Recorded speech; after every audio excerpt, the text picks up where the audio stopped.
We back in the studio. Y'all sick of me yet? Hope y'all sick of me yet. I'm going live again. Second time today.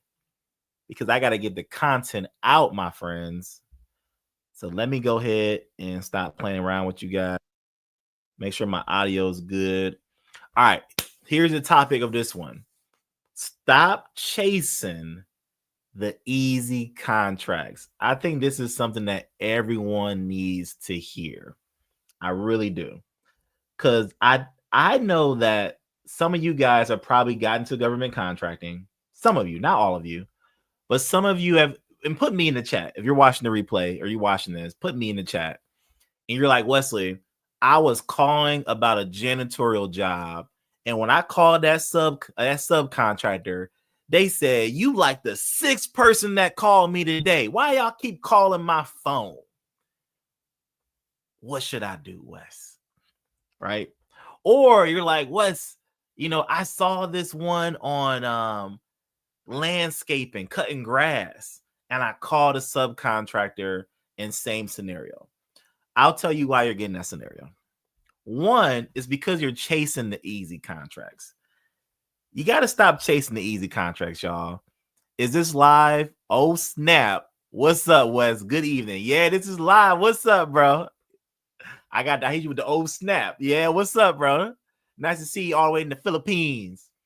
What's going on? But yeah, this is live, man. So talk to me. You got any questions? Want to chop it up with us? Cush up, man. Talk with me. What I'm talking about right now, though, is the easy contracts, right? I got my notes here. All right. So what do I mean by easy contracts equals race to the bottom? So what I mean by that is what I kind of just talked about. Janitorial. I'll be honest with you. I'm gonna give you guys some things I don't bid on. Janitorial. I do not bid on any janitorial anymore. I just don't.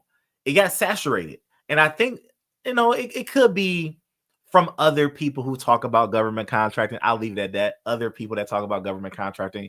But janitorial is so easy to explain that me and other creators may say janitorial this, janitorial that, janitorial this. Okay, someone's got to go dump the trash bags, clean this, clean that. Janitorial,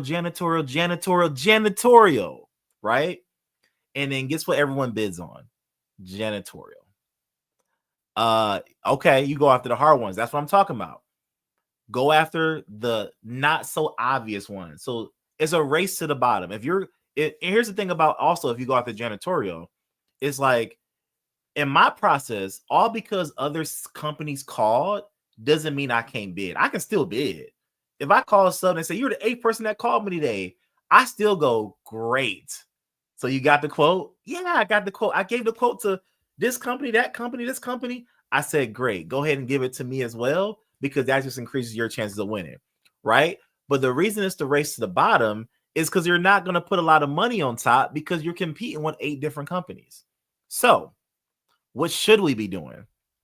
What should we be doing?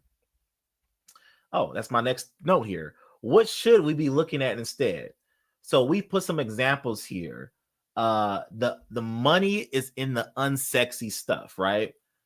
We got high dusting janitorial with specialized equipment. So specialized janitorial cleaning companies. We got emergency telecom tower inspections. We got rural. Watch this, y'all. I don't know if I'm pronouncing it right. I got that Ohio tang. Rural propane delivery. The word I want to focus on is rural. Something in the middle of nowhere. The contracts in Alaska, the contracts in North Dakota, the contracts in South Dakota, right?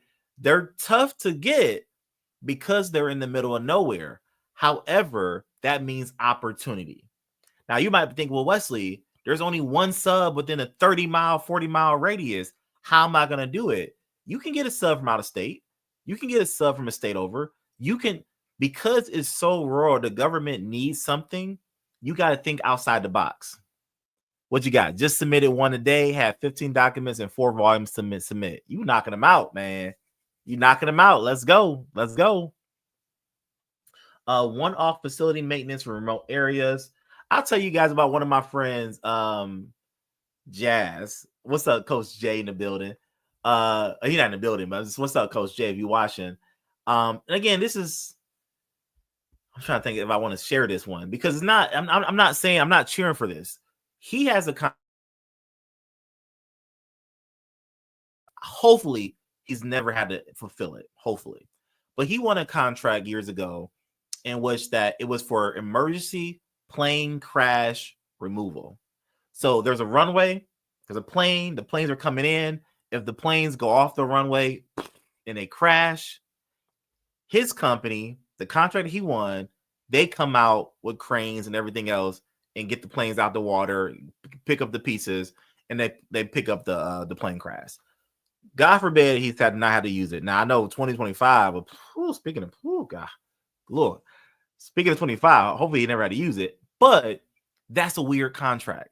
That's something that he bid on, he won, and I forget. You have to ask Coach J yourself. But if it happens, he makes a lot of money, right? And again, I do not want it to happen, but I'm just saying that that's something that's everyone's not bidding on because it's weird. It's like, how do you do it? I give you another example. We had a student in our program just win a contract for lamb. Was it lamb? I think it was lamb shearing, cutting the fur off of a lamb, right? Shearing all that fur off, all that whatever. Maybe it's not called fur. I don't know, but shearing off all the hair off a lamb. Won a multi 5-figure contract for that. Again, outside the box. You know, when you see that on sam.gov, you're like, lamb shearing. I don't even know what lamb shearing is. I don't know where to even find a subcontractor at. Let me go over to janitorial. Let me go over to landscaping. And guess what? Everyone and their mama going over there, right? All right. But again, I appreciate you guys joining in. Put your questions in the chat. I will answer questions in the chat. Wes, do you have to have a NAICS code for landscaping to bid on that solicitation? Yes and no. Yes and no. The reason I say yes is you do have to have the NAICS code in your account. However, do you have to have it in your account the day you submit the bid? No. You can add it later. And welcome in, Joshua. You can add more than one NAICS code as you go about it. So there's my training. Okay, wool off the lamb. Okay, see, you see, you ain't got to be an expert at this stuff. I'm like fur, hair. I don't know what it's called. Wool off the lamb sheet. Thank you, Dig. Appreciate it. Okay, so let me go to my next chart. So we see here. We have part 1, why easy contracts equal race to the bottom. Part 2, what you should be looking at instead, was I kind of gave you guys some examples. Part 3, why complex equals bigger paydays. Now hear me out. I got a contract that I'm working on right now for roof repair. What's a multi-million-dollar contract. If I win this contract, I'll make upwards of close to $1 million in profit. Now, again, I haven't heard back from this one. We bid it a long time ago. I'm actually going to, now that I'm talking about it on this live, I'm actually going to call the CO as soon as this live is over to go see if we got that dang contract, or there's any updates on that contract. But the reason I'm telling you guys this is because it was very complicated. Now, I use a combination of AI. I use a combination of working with subcontractors, but it was very complicated for me to put that proposal together. And that's a good thing. It being so complicated and so many layers, I guarantee you I have very little competition. And people are calling me back. I'll call you. I'll call you back. I'll call you back. If you're watching my live, I'll call you back. Why are you calling me? All right. The video yesterday was great. Definitely need an update if you got a site visit. Oh yeah, we got a site visit. That video from yesterday, y'all, just so y'all know, that was probably from 3, 4, maybe 5 weeks ago. Obviously, that was something my students working on actively, so I wasn't going to post it until like things are good to go. So that's gone. That's been submitted. That proposal is done. We're just waiting to see if they're going to get awards. That's been done. Wes, what should you do if the subcontractor takes a long time to get you a quote? Well, honestly, that shouldn't be happening because you got to have a sense of urgency when you're asking for a quote. Like what I mean by that is, if a sub's not getting you a quote, it may mean because of your communication skills. Like for example, I give you guys some bonus training here. When I call up a subcontractor, I'll say, I need this quote by end of day today.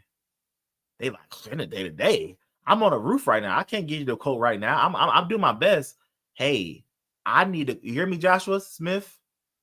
I need the quote by end of day today. Straight up, that's what I say. Now, obviously, doesn't always happen, but you see what I did? I created a sense of urgency. I'm not going to point fingers, but some of you guys, you get the question, when is it due? The subcontractor asks you, when do you need my quote by? When is it due? Joshua Smith, talk to me.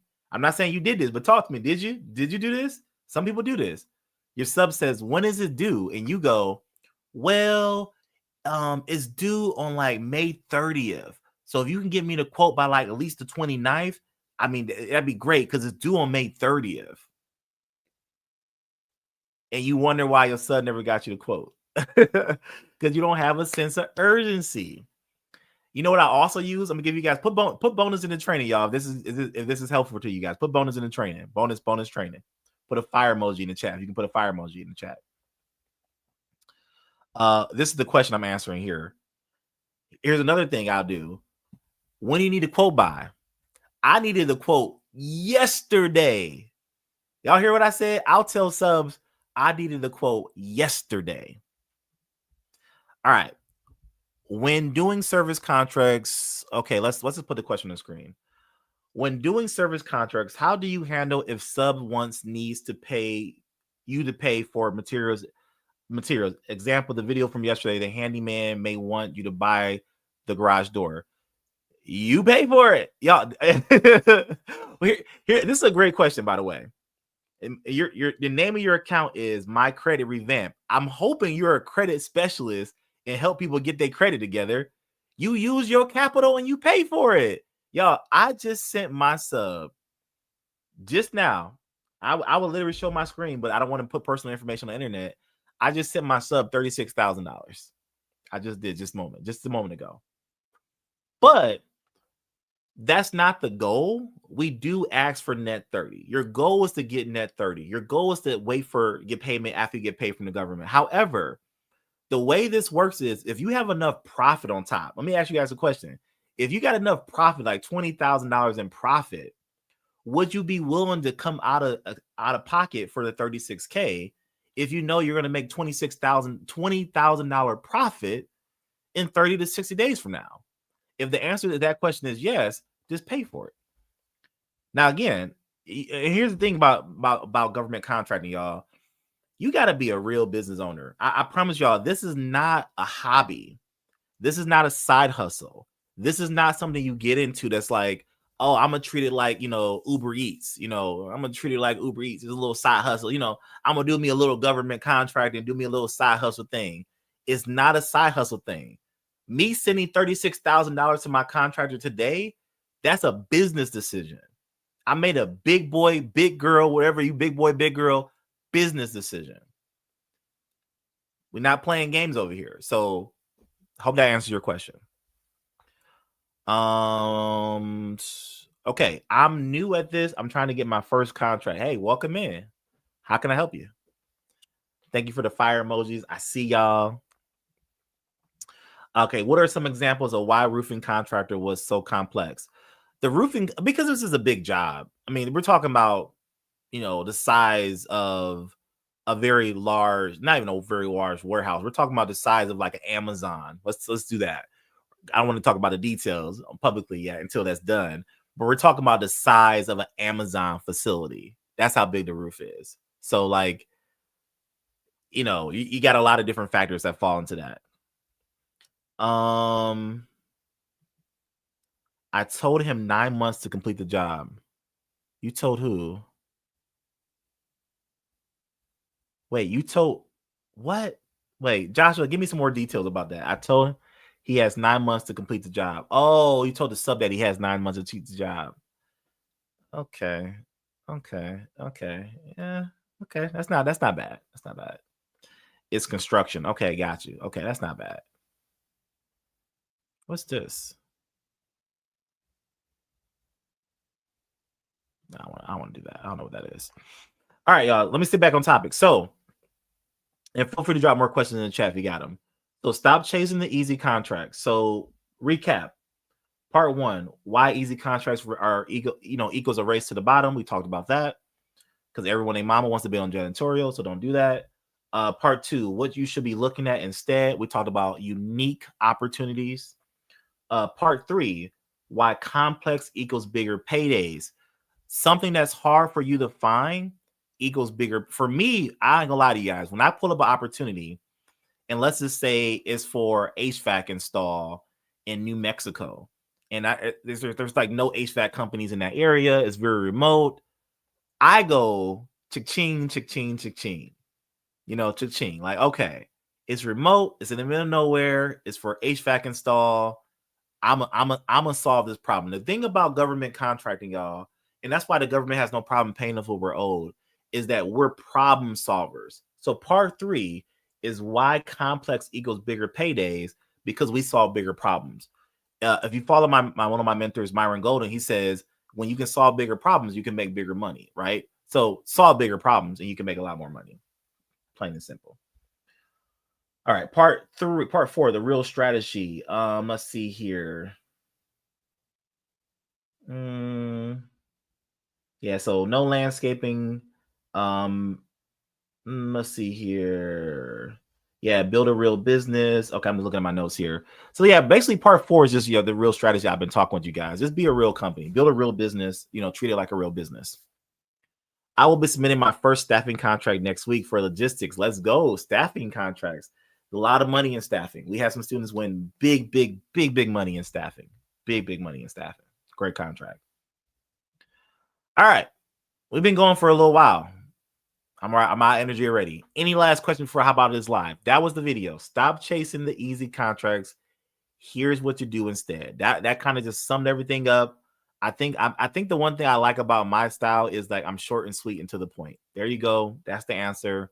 People email us 1,000 times. Oh, I guess I should do some like plugs on like training. Click the link around this video and get started in my training. I don't know. Figure it out. There's somewhere you can start working with me. I don't know what it is. All right. Anything else? Well, how to fill out of RFQ. So there's a SS 1449 here. I'll show you. If you're pretty brand new here, the RFQ, the SS 1449 is pretty simple. Let me share my screen. So if you look here,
let's see here. Hi, Dr. Westfall as well. Thanks for the good info. You're welcome, Brittany. You're welcome. When's the next 5-day challenge? I don't know, y'all. The last one we did was in April. It was the last week of April. I don't know. We'll see. It's on the fence. I'm thinking maybe July, but it could be sooner, it could be later. I got some things I'm coming down the pipeline. As you guys know, it takes a lot of energy out of me and it's a lot of work. So I used to do them once a month, but it kind of burnt me out. So I try to do them at least once a quarter. So there is a wait list. If you go to 5daymiddleman.com, you can join the wait list. That way you'll know right away when it is going to pop up. Do you have, let's see here. Do you have any suggestions for factoring companies that can help with smaller contracts? You don't need a factoring company. Don't use one. Now it's not worth it. The one, okay, let's see here. The one I'm working on doesn't have that form. Well, it's a case-by-case basis. You are correct. They all don't have this form. But I'll give you this because I want to make sure I helped you out because you're brand new. I'll give you this. When responding to an RFQ or responding to an opportunity, write this down, Joshua Smith. The government wants to know three things. Number one, price. How much money are you charging? How that looks could be up to your form that you're filling out. And because I can't see your form, it's hard for me to explain it to you. But what you need to give the government, I don't care if you put it in the email, price. How much you're going to charge. Number two, you need to give the government your past performance. What is your experience or your company's experience in actually doing that task? That's number two. Number three, you need to give the government a technical. This could be one paragraph. This could be one page, but a technical of how you're going to do the work. So if you are doing roof repair, the government wants to know step by step.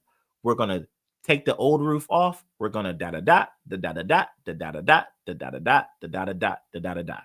Now, again, you can use ChatGPT, AI to do that. You can use your subcontractor.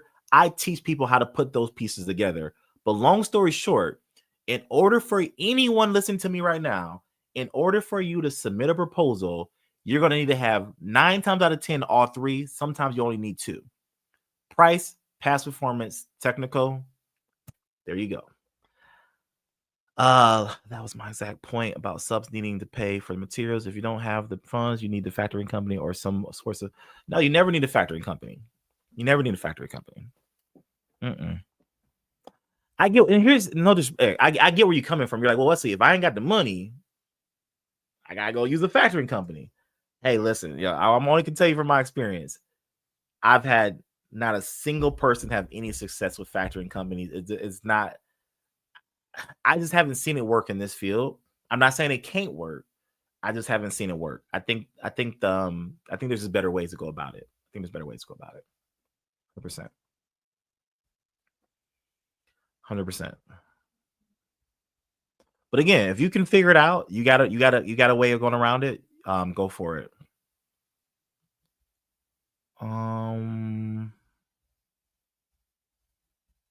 Okay. I think that's all our questions for now.